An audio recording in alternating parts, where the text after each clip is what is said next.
Buenas, Mario. ¿Cómo estamos? Mucho gusto en conocerlo. Mucho gusto. ¿Bien? Sí, bien. Hola, ¿qué tal? ¿Bien? Llegamos puntualmente. Pero Llegó el día, fue una contradicción, fue un error, algo pasó. ¿Por qué? ¿Por qué? Porque con esta lluvia llegar en punto hasta acá, Un lío, un error. Bueno, ¿Cómo estás? qué lindo está esto. Casi, sí, bien. Casi siempre estoy en Mendoza. ¿Por qué nunca habla con la tele? Porque tenemos diferencia. Con la televisión, hombre. Con todo. Qué bien me están poniendo las estufitas. Esta es la cosa. Qué lindo es esto, ¿no? Qué lindo. Qué acústica tiene. Sí, bárbaro. Es una cosa buenísima. ¿Por qué está hecho así?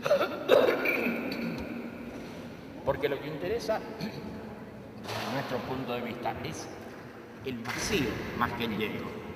Entonces retiran estas cositas y no hay nada. Como un Ni templo. ni íconos, ni colgajos, ni ninguna cosa. Me Entonces- impresiona cómo resuena la voz. Ah, sí, sí, es buenísimo. Menos preocupado. Recién llegamos y ya empezamos. Menos preocupado. Bueno, a ver, empecemos ahora. Bien, más empecemos. desde el fondo de los tiempos. Empecemos. ¿De dónde salió usted? De Mendoza. Bueno, pero ¿qué sí? ¿A qué se dedicaba? Nada, había terminado el secundario, Mm, estaba en ciencias políticas. sí. Y- Sí. No, quedémonos acá. Hola, ¿cómo estás? Negro. ¿Cómo estás? Bien. ¿De dónde vienes? De Paraguay, Pero muy bien. estamos siempre. Hola, ¿cómo están? Entonces, de Mendoza. ¿A qué se dedicaba? Bueno, teníamos una alcoholera familiar y demás, pero que hacía sus cositas, vendía farmacias, vendía a distintos lados. Ujú. Traíamos fraccionado de Tucumán. Usted de joven me contaba que empezó a viajar. Sí. Casi en ese momento. ¿A qué edad? Entonces habrán sido, yo debo haber tenido 19 años, algo así. Ujú. Y entonces me largué a lo más inmediato, a lo más contiguo, a Chile. Y de Chile empecé a subir por la puna de Atacama, casi. ¿Esto en qué año era? Esto era en el 57, 56, 57. Y seguí hasta Perú. En Perú ya la moto no funcionó, entonces... En moto, como el Che Guevara. Ah, sí, empecé a tomar camioncitos, ese tipo de cosas, y llegué a Colombia, bien, recorrí distintos lados. Hola, ¿cómo estás? Hola. Bien. Recorrí distintos países de América Latina y pegué la vuelta. Ujú. Y seguí con mis cosas, las alcoholeras, todos esos líos. Después me fui a Europa. Y también recorrí varios países. Me quedé particularmente en Nápoles. Algo de 2 meses, una cosa así. Y seguí tomando muestras. ¿Qué es tomando muestras? Tomando muestras es ver cómo estaba lo que me parecía a mí que era un desequilibrio grande, sobre todo en el proceso de las generaciones, que unas suceden a otras, y eso tiene una mecánica, una dialéctica generacional, diría Ortega. Pero vi que había un desequilibrio muy importante generacionalmente hablando. Eso me quedó claro ya en el 68, donde las nuevas generaciones se levantaron, donde Mao Zedong aprovechó ese levantamiento generacional para alargar su revolución cultural. Bueno, que se Donde vivió aquí en la otro- Argentina en los tiempos de la guerrilla, ¿no? Claro, Padres contra hijos. claro, todo ese lío. Mm. Efectivamente era lo que yo había visto que ya estaba en formación. Estaba en el aire. Sí, estaba claramente en aquella época. Esas eran las muestras que tomaba, sobre todo eran muestras generacionales.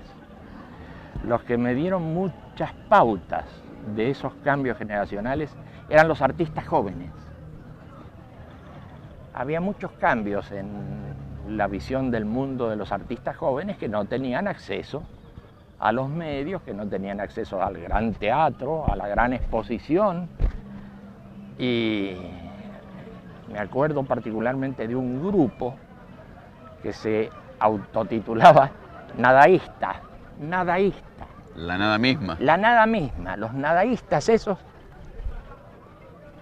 negaban todo y lo negaban con una fuerte dialéctica con sus padres, con el sistema establecido, con los valores establecidos. Eso me dio una sintomatología importante de lo que empezaba a desarrollarse. ¿Qué edad tenía en aquel momento? Y ya tendría 20 años, algo así, 22 años. O no, 10, sí, por ahí, 20 años. Vuelve a Mendoza. Vuelvo a Mendoza. Me sigo dedicando a mis cosas. Después me voy a Europa. Sigo tomando muestras. Lo que pasa es que yo salté al 68 para aclararnos este asunto de que las muestras que tomaba me sirvieron para entender eso que ocurría 10 años después. A ver, pero Si para yo el año... estoy en el 58 tomando esas muestras y viendo todo eso y viendo esa dialéctica generacional en marcha. Y en el 68 ya veo que en la Politécnica de Roma, en la Universidad del Cairo, finalmente en París, finalmente en París, y no al comienzo, finalmente en París, y la revolución cultural de Mao y todos esos fenómenos, ahí veo explotar esa dialéctica generacional que simplemente había visto en pequeños círculos de artistas, de jóvenes rebeldes, y todo aquello ahora tomaba un carácter psicosocial. ¿Qué edad tenía usted en el 69? En el 69 tenía 30 años. A ver, ¿usted qué diría si le cuentan que hace tanto tiempo, o hoy mismo, hay un joven de 30 años que va a una montaña, reúne, ¿cuánto? 200, 300, Sí, 400 200 personas sí. y da un mensaje? Sería un fenómeno, por lo menos para que salgan los noticieros. Sí, y así fue, porque se descolgó... Era muy joven usted, digo, Sí, quiero decir, sí, fue sí. una cosa extraña para aquel momento. Sí, se descolgó la CBS, se descolgaron de varios lados a ver ese fenómeno. Tenía características. ¿Cómo especiales. llegó hasta ahí? A ¿Cómo, convocar. cómo llegó la CBS, por ejemplo? No, es un problema no de la sé cadena cómo de se televisión. entera. Cuénteme usted cómo llegó a juntar tanta gente en una montaña. Bueno, precisamente... ¿Por qué lo seguían? Yo creo que aprovechamos los mismos errores que tuvo el gobierno. Eso que en Jiu-Jitsu se llama aprovechar la fuerza del otro. Eso de prohibir a todo el mundo y prohibirnos a nosotros. Espere que le voy a sacar el saco del hombro porque si no me está Que pudiéramos, poniendo nervioso y se le va a quedar el dedo duro. eso que nosotros pudiéramos, pese a las prohibiciones, hacer un acto público con la anuencia del mismo gobierno. Porque consultamos, nosotros siempre hemos sido muy obedientes. Consultamos al gobierno.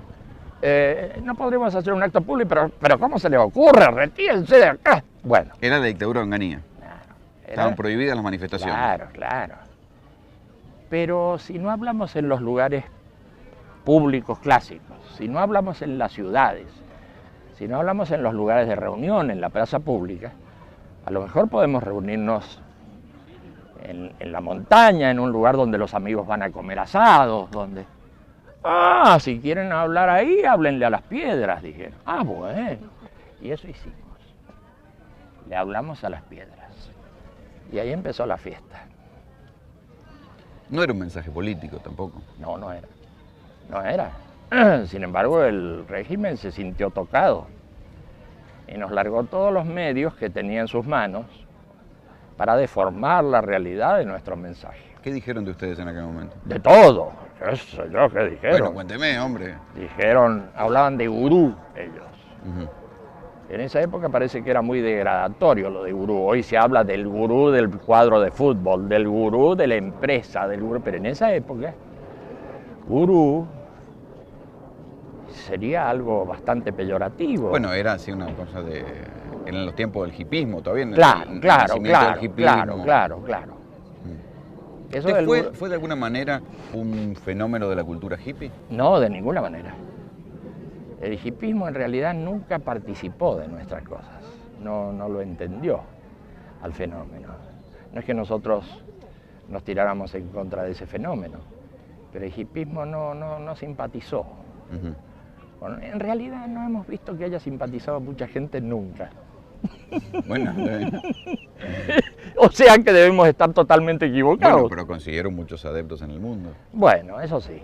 Pero claro, también los países del mundo son como 164, según Naciones Unidas. Entonces, si ponemos unos pocos miles en cada país, el bulto es grande. Pero en cada lugar son grupos reducidos en realidad.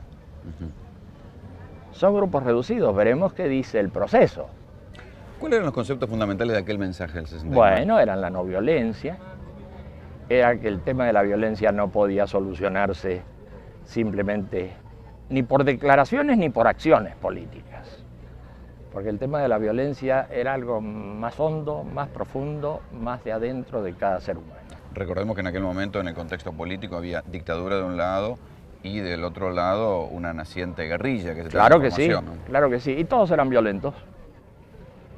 Entonces, claro, no nos querían de ningún lado. Por ejemplo, la guerrilla o los que eran partidarios de esas cosas, veían en nosotros gente que trataban de desviar la revolución, de ablandar los ánimos combativos, de decepcionar a la gente joven en su lucha por la libertad y todo aquello. Así nos veían. Estoy hablando de la gente bien intencionada, no de los que tiran a matar porque sí. No, ellos nos veían como un fenómeno desviatorio. Y las dictaduras ni hablar. Las dictaduras nos veían como... ¿Las religiones? Las religiones, bueno, la religión oficial de acá en ese momento... Que era mucho más fuerte que ahora, digamos. Era más fuerte. Algunas cosas se han relajado. El catolicismo era muy, muy contra y muy enemigo. ¿Qué decían de ustedes? Y nosotros seríamos una secta para ellos, una secta satánica o cosa por el estilo. Satánica, está jodido. Claro, satánica. Y los protestantes en Inglaterra y en otros lugares nos veían también como gente de lo último. Así que en estas áreas... Ahora, ¿cómo? Volvamos un poquito atrás. ¿Cómo algo que nace en el 69 de Mendoza de pronto aparece con seguidores en otros países del mundo? Así es. ¿Por qué? Yo creo que la dictadura nuevamente nos ayudó mucho, en el sentido de que mucha gente tuvo que irse. A mucha gente la metieron presa, a mucha gente la persiguieron y la gente voló.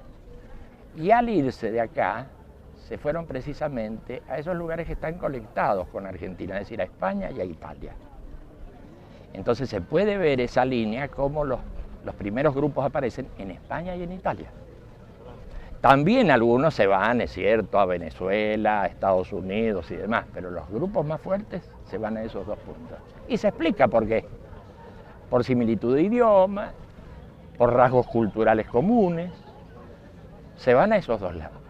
¿Cómo se hace usted conocido como para llegar a tener tanta gente que va a la montaña a escucharlo? En ese año 69, entre una cosa y otra, entre el joven que vuelve de viaje y el momento del mensaje, ¿cómo se va haciendo conocido? O sea, ¿cómo va logrando seguidores? Con pequeños grupos, con pequeños grupos con los que contábamos. ¿Grupos de qué? Grupos de estudio personal. Eran grupos que estudiaban qué pasaba con uno, qué pasaba con el medio inmediato, qué pasaba con la situación mundial. Nos abocábamos a eso, pero cuando hablo de grupos hablo de, qué sé yo, de 7 personas que se reúnen en un garaje, que era lo que hacíamos. Bueno, en aquel momento había una costumbre de juntarse a leer y a debatir. Claro, claro, no era nada Lamentablemente normal. perdido esa costumbre. Sí, no era nada normal. Y esa gente, si seguimos la línea, vamos a ver que estaba, ¿dónde? En Mendoza y en Chile, que está al lado. Entonces se formaban esos pequeños grupitos. Algo ya se empezaba a ver en Buenos Aires. Pero cuando producimos esa arenga en la montaña, ¿quiénes llegan ahí? ¿Quiénes son esos 200 que llegan ahí? Son gente de Mendoza y gente de Santiago de Chile y unos pocos amigos que vienen de Buenos Aires. Pero, o sea, quiero decir que no hay nada misterioso en este desarrollo que se ve cómo se produce por las contigüidades geográficas o culturales como en los otros casos. En aquellos momentos donde todo era política, ya fuera que urgencia de revolución o guerra fría, usted proponía un énfasis en lo personal. Sí, así es. Que es lo mismo que propongo ahora. Un énfasis fuerte en lo personal. Porque para hablar de las situaciones sociales y económicas, nosotros hablamos en los términos del humanismo, adherimos en lo que el humanismo plantea como cosa importante. Pero para nosotros el centro de gravedad está en lo que sucede en uno. Pero si usted me dice, ¿qué hacemos con los gobiernos? ¿Qué hacemos con...? Bueno, mire, acá existe el humanismo en distintas partes del mundo, existe como partido político, existe como organizaciones culturales, sociales, así que nosotros adherimos en materia social y cultural a lo que propone el humanismo. Pero, No ese micrófono.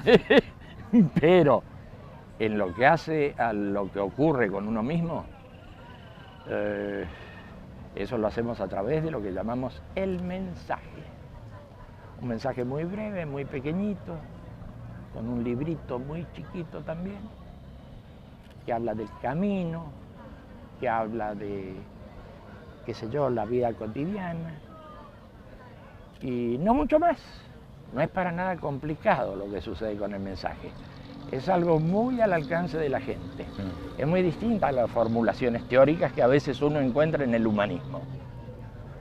Ahí hay formulaciones Usted teóricas. no se presenta en sociedad como un filósofo. No, absolutamente. Como un predicador. Tampoco porque es poca la prédica que hago en los lugares públicos. Ahora, cuando nos reunimos O entre sea, no es amigos... un predicador de masa, que No. tampoco lo fue con el tiempo. No. Nunca ocurrió nada parecido a lo de los predicadores. ¿Y por qué lo sigue la gente? Yo creo que encontrará algo en común con su situación. No creo que sea por la fuerza del verbo o lo que yo presente como punto importante en mis explicaciones de las cosas. No, yo creo que es porque la gente tiene eso en su En el interior. mensaje había una interpelación fuerte al sufrimiento, a la gente que sufre. Sí, sin duda, a la gente que sufre y al fracaso, sobre todo al fracaso. A nosotros nos parece un punto capital. Quien crea que no ha fracasado va a tener problemas para entender lo que decimos.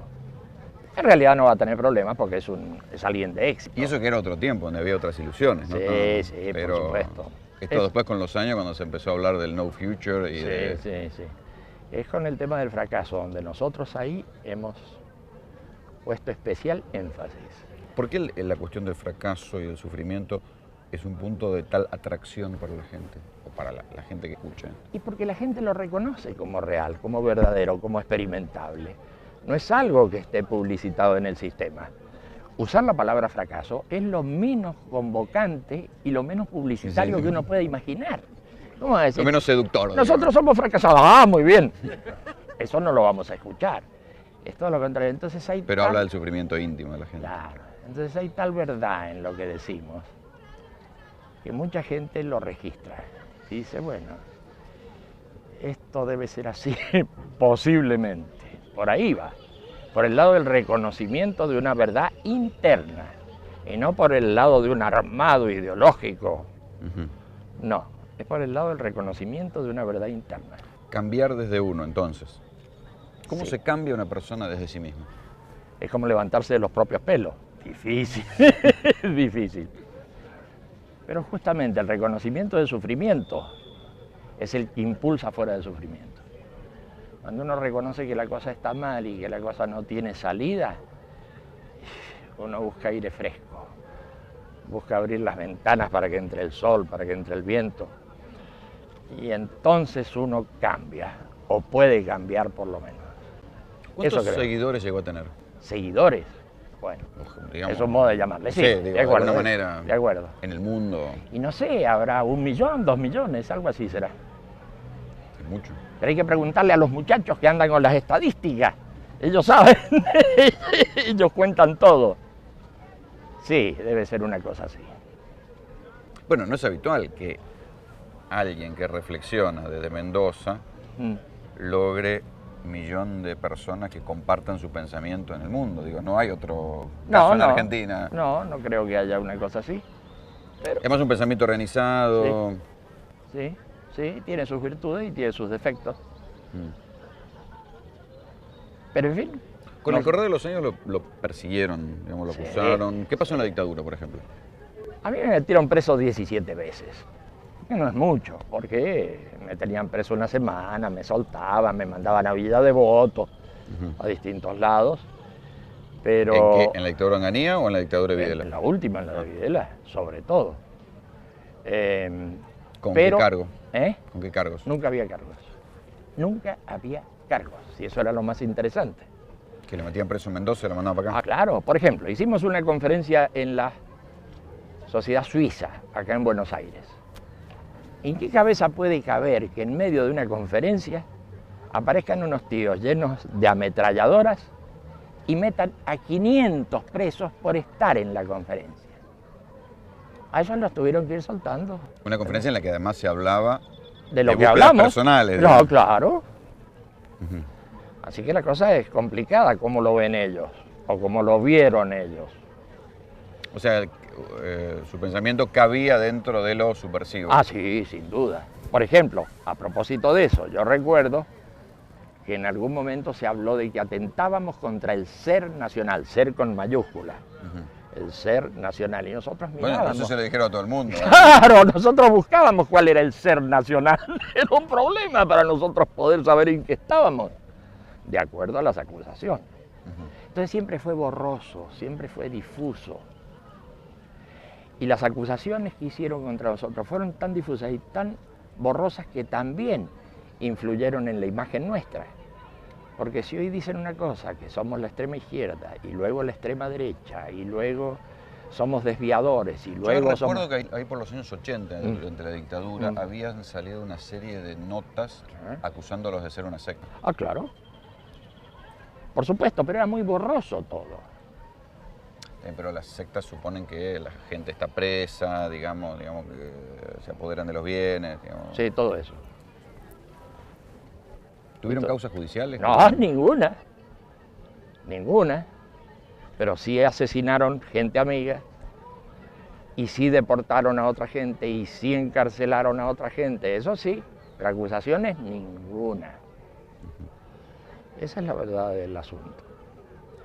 Así que o es un gran malentendido, o es una cosa Estamos hablando de malintencionada en gran escala. De algo que sucedió hace más de 20 años. Sí. Bueno, nosotros acá estamos y muchos de ellos ya partieron. De verdad. Así es, y también partieron los hippies, y también partió la guerrilla, y también, bueno, o sea, no tenemos mucho problema de lo que pasa en este momento. Jugamos más bien al proceso, al futuro, porque en breve tiempo parto yo.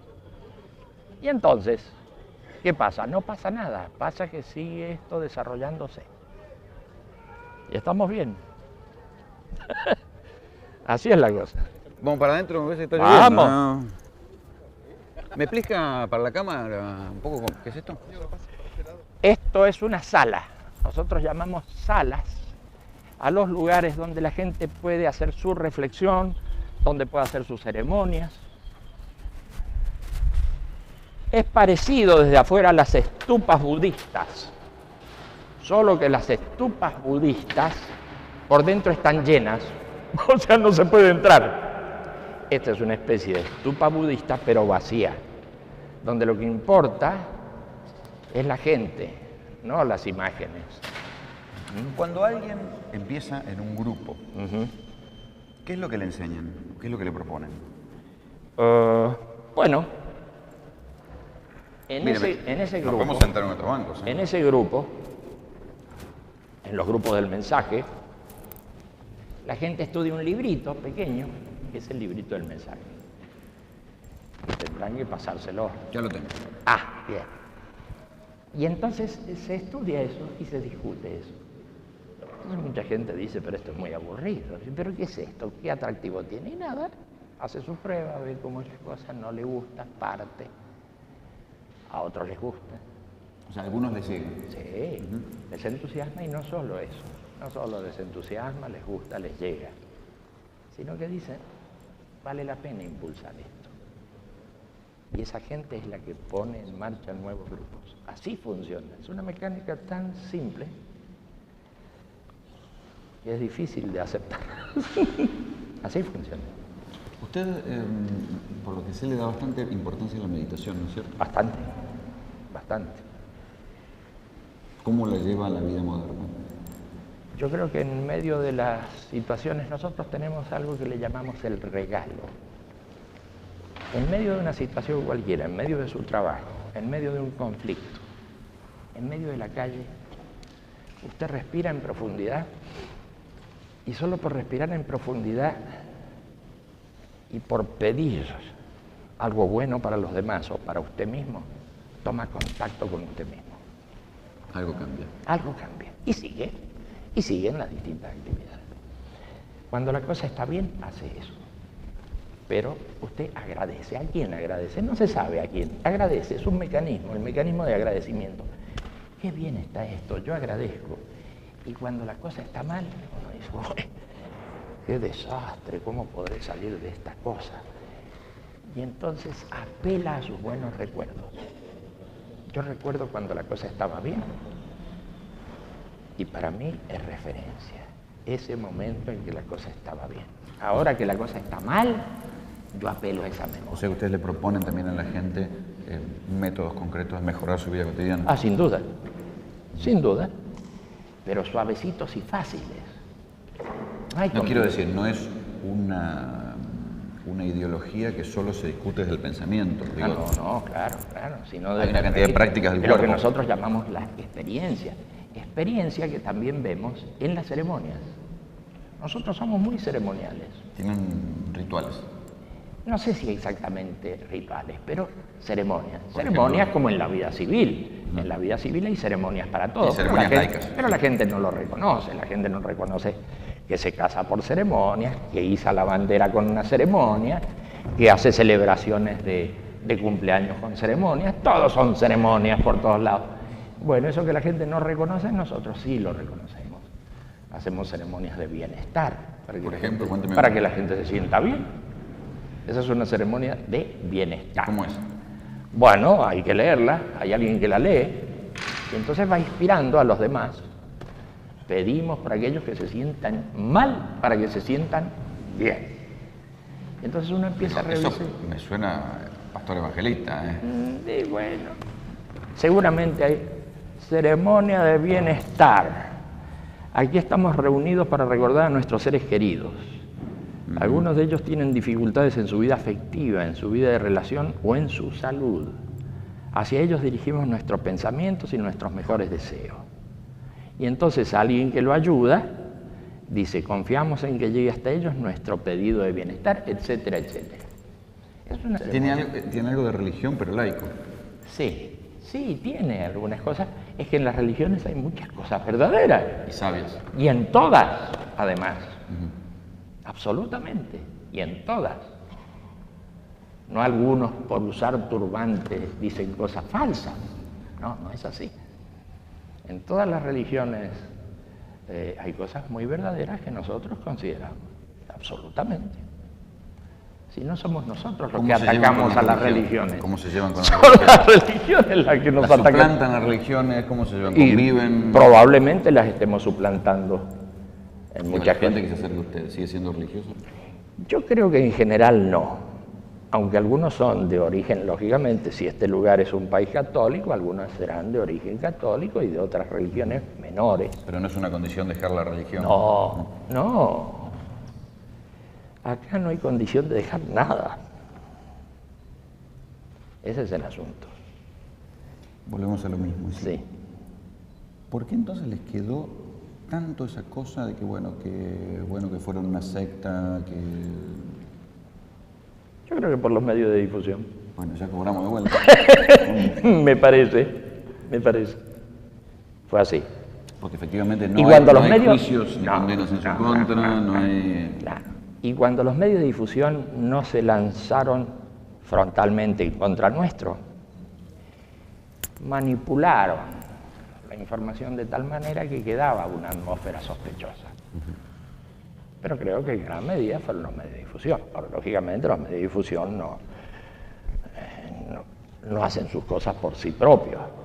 Bueno, pero eso ya es otra discusión, meterme con los medios de difusión. El problema. Lógicamente los medios de difusión tienen direcciones, tienen capitales detrás, tienen intereses. Entonces los periodistas son gente Magnífica puede ser, sin duda, pero los medios de difusión para nosotros son sospechosos. Esa es la verdad. Así como nosotros somos sospechosos para los medios de difusión y todo está bien y equilibrado. Es simétrico. Es simétrico. Es simétrico. Cuéntame otras ceremonias. A ver, acá las tenemos a todas, no hay ni más ni menos. Ceremonias, oficio, imposición, bienestar, que es la que leímos un poquito, protección, ceremonia de participación individual o colectiva, todos de pie, oficiante ¿Cómo se auxiliar. generan estas ceremonias? Estas ceremonias, sí.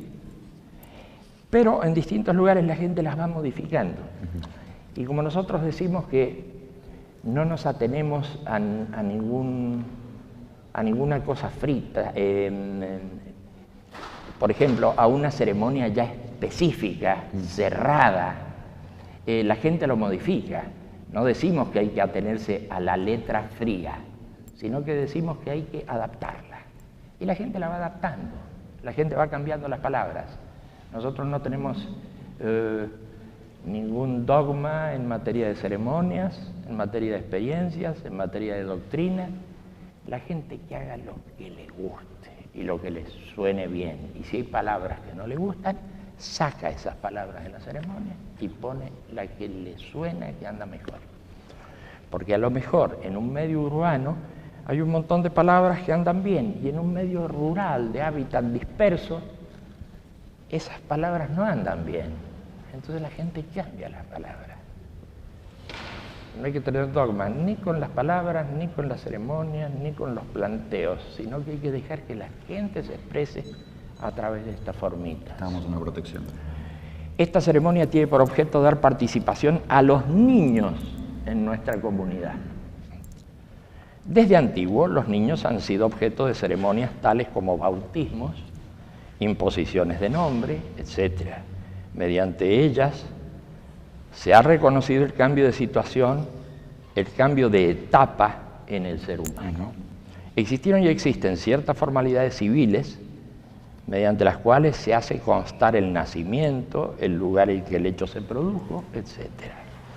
Pero la trascendencia espiritual que acompaña a una ceremonia de este tipo nada tiene que ver con la frialdad de las constancias escritas, sino que está ligada al júbilo de los padres y de la comunidad al ser presentados los niños públicamente. Esta es una ceremonia mediante la cual el estado de los niños cambia al convertirse en partícipe de una comunidad que se compromete, esa comunidad se compromete a hacerse cargo de ellos, de los niños. La tribu. La tribu. En caso que desafortunadas circunstancias lo dejaran desvalidos. Estas, por ejemplo, han funcionado muy bien, con mucho gusto, con mucho apoyo de la gente, en lugares muy humildes, en favelas, en villamiserias, en donde circunstancias especiales y desafortunadas han dejado a los niños desvalidos. Entonces la gente de la comunidad se encarga de apoyarlos, no de contenerlos, que es una palabra manipuladora, de apoyarlos. ¿Qué relación tienen ellos entre sí? Digo, ¿se ayudan entre sí? ¿Qué relación tienen? Yo creo que se sienten muy bien entre ellos.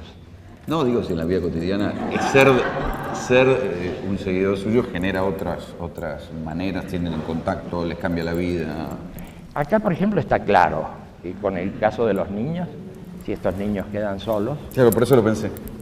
Si estos niños quedan solos... Sí, digo, también son una red de ayuda entre ustedes. Sí, pero no creo que tenga formalidad de ningún tipo. Seguramente la gente amiga hará negocios, seguramente los que se conocen entre sí hablarán a terceros por este otro amigo. Seguramente pasará eso como pasa en todos los grupos de amigos, pero institucionalmente no pasa nada de eso. Ni se plantea eso, ni se predica eso. Muchachos, ustedes que están en la misma, hagan una buena trenza, que esto se va para arriba. No funciona así. No funciona para así, porque incluso las diferencias de estrato económico y demás son muy grandes, son muy diversas. Así que son estratos distintos, edades distintas, situaciones vitales distintas. En un momento dado, ¿usted propuso, formó o alentó la formación de partidos políticos? Sí, claro. ¿Por qué? Está bien, porque es un modo de expresarse en el mundo. El humanismo tiene muchas formas de expresión. Los partidos políticos humanistas es una. Los centros de las culturas es otra. Las comunidades para el desarrollo humano es otra. Son muchas formas de expresión. En el humanismo se ha apostado fuertemente a la diversidad. No se ha apostado a la cosa monolítica, el partido monolítico que absorbe todo. ¿Por qué no fue candidato? ¿Qué voy a ser candidato si no soy político? Pero lo que sí me pareció bien es que la gente se expresara políticamente. ¿Cómo van a dejar que esto quede en manos de los irresponsables que conocemos en todas partes del mundo? Yo creo que poco a poco hay que ir haciendo el aporte del caso. Eso no quiere decir que uno tenga que ser político, no es el rol de uno. Zapatero a tu zapato. Yo creo, realmente creo eso. ¿Por qué el color naranja? Porque es el que más se ve. Propagandísticamente, publicitariamente hay que ver. La rata de vibraciones que tiene el naranja, por eso se usa tanto en los auxilios, en la montaña, porque un helicóptero los ve, se usa en el mar, se usa para rescatar, qué sé yo, a esa balsa que está a la deriva, naranja, donde la pueden ver desde lejos. Es un lindo color, y no es un color puro como el rojo, el amarillo, esa cosa monótona.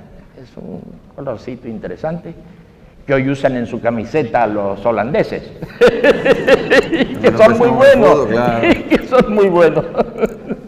¿Cómo le fue con estos años de política?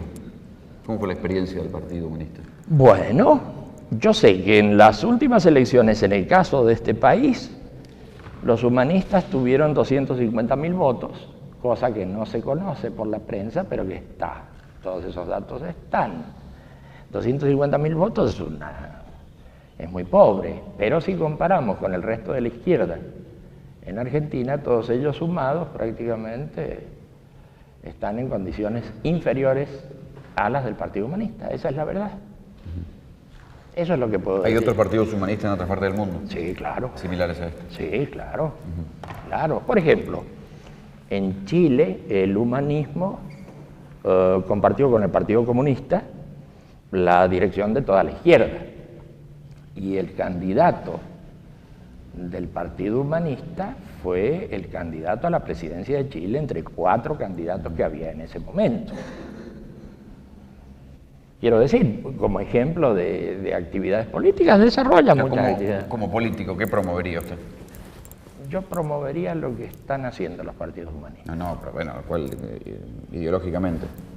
Ideológicamente, en el caso de América Latina, yo propondría que apoyaran, no importan los resultados y no importa las rispideces que pueda tener alguno de ellos, apoyaría, claro, a Chávez, apoyaría a Evo Morales, apoyaría a Kirchner, apoyaría a Tabaré Vázquez, apoyaría eso que de algún modo están haciendo fuerza por lograr una cierta independencia. O sea que en los términos ideológicos tradicionales este es un hombre de izquierda.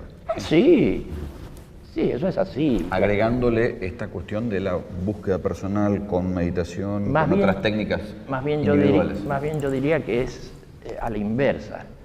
Básicamente soy un hombre que piensa en términos de la realización interna y secundariamente se expresa en el mundo en distintas expresiones artísticas, políticas, culturales, etc.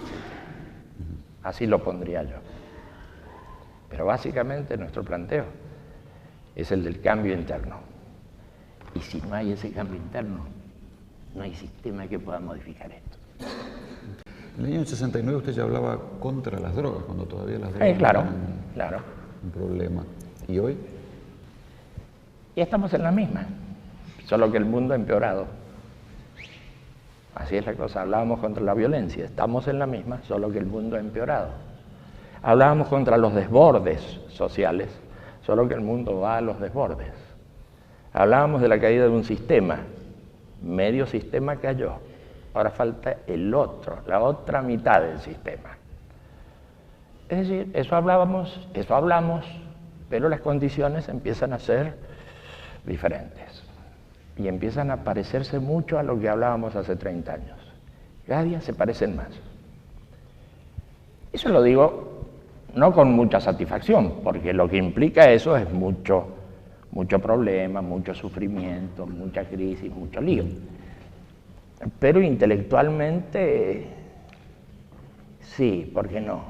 Lo decimos con cierto orgullo, así, con sordina, pero con cierto orgullo el habernos adelantado tanto a acontecimientos, sobre todo desafortunados, que hoy están trabajando a toda máquina y a todo vapor en todas las latitudes. Es un desastre cómo está la cosa. Pero de eso hablábamos cuando nos decían, ¿qué vienen a hablar de pacifismo en este país? ¿Por qué no se van a Vietnam? Decían eso, decían cosas de ese tipo.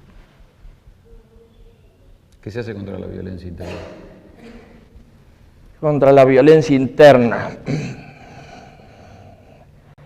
Contra la violencia interna hay que llegar a entender que todo es muy ilusorio. Todo es muy ilusorio y todos marchamos rapidito hacia la muerte. Así que todo lo que uno haga más vale que lo haga para mejorar su condición, para buscar algo trascendente, porque de todos modos todo termina con la muerte. Y si todo termina con la muerte, no hay sentido en la vida, a menos que usted encuentre otras posibilidades. Por ejemplo. Por ejemplo, la trascendencia, más allá de la muerte, es una posibilidad que la gente razonable debería explorar. ¿Por qué tanta censura? ¿Por qué tanta autocensura? Ya se acabó el racionalismo del siglo XIX y XX. La gente debería ponerse a explorar esos nuevos caminos y decir, ¿y es que todo se acaba con la muerte o es que...? ¿Y usted qué cree? Yo creo que no, pero eso es lo que creo yo. Y lo que yo creo es irrelevante. Pero la gente... Bueno, hay mucha gente para la cual no es irrelevante lo que usted cree. Es cierto, pero es poca gente al lado de 6.000 millones de habitantes que hay en el mundo. 1 millón al lado de 6.000 millones. Uno en 6.000, no hacemos nada. Aparte del problema de número está el problema de las influencias. Por ahí 10 tipos tienen tal influencia que manejan la economía del mundo. Bueno, no creo que esos 10 estén entre nosotros. No. Así que aparte del número está el tema de las influencias. Nuestra influencia es poquísima. Leí por ahí que usted habla mucho sobre la relación entre la violencia y el deseo. Sí, sin duda. Y si hoy, por ejemplo, no se quisiera manotear los pozos de petróleo, no se quisiera manotear las materias primas, no se quisiera manotear todas las fuerzas económicas que hay en el planeta, no, sería otro el problema, pero ese deseo, esa rapiña continua, ese lanzarse a apoderarse de las cosas del otro, ese es un motivo de violencia enorme, enorme. En aquellos años su movimiento tenía alguna postura tomada respecto de lo que sí era un debate en aquel momento, que era la libertad sexual. El movimiento siempre fue muy libre en materia sexual. Ni siquiera tuvo que hacer declaraciones en esa materia. Es decir, somos parte de otra partidarios. época, digo. Sí, no, y en ahora la época mismo. donde la libertad sexual era un tema de debate. Y ahora mismo no se preocupa el movimiento por hacer declaraciones en ese campo, que la gente haga lo que quiera. Para los pocos añitos que está la gente en esta tierra, encima vivir constreñida, limitada, y no se sabe por qué.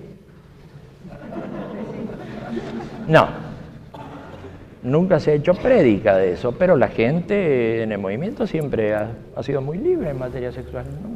Nunca he visto tabúes especiales.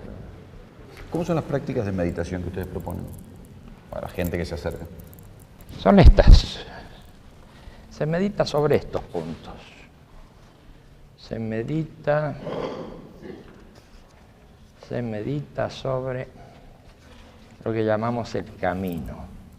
¿Cuándo aprendió usted la importancia de la meditación? ¿Por alguna práctica? No, yo creo que eso se yoga, puede... no sé cómo... No, yo creo que eso se puede dando solo, por experiencia. Por experiencia, sencillamente. Por organizar el pensamiento, de un cierto modo. De ahí surge, no de un gurú, ni de un maestro, ni cosa semejante. Bueno, cuéntame. Decía que en el camino se dice, si crees que tu vida termina con la muerte, lo que piensas, sientes y haces no tiene sentido. Todo concluye en la incoherencia, en la desintegración. Si en cambio crees que tu vida no termina con la muerte, debe coincidir con lo que piensas, con lo que sientes y con lo que haces.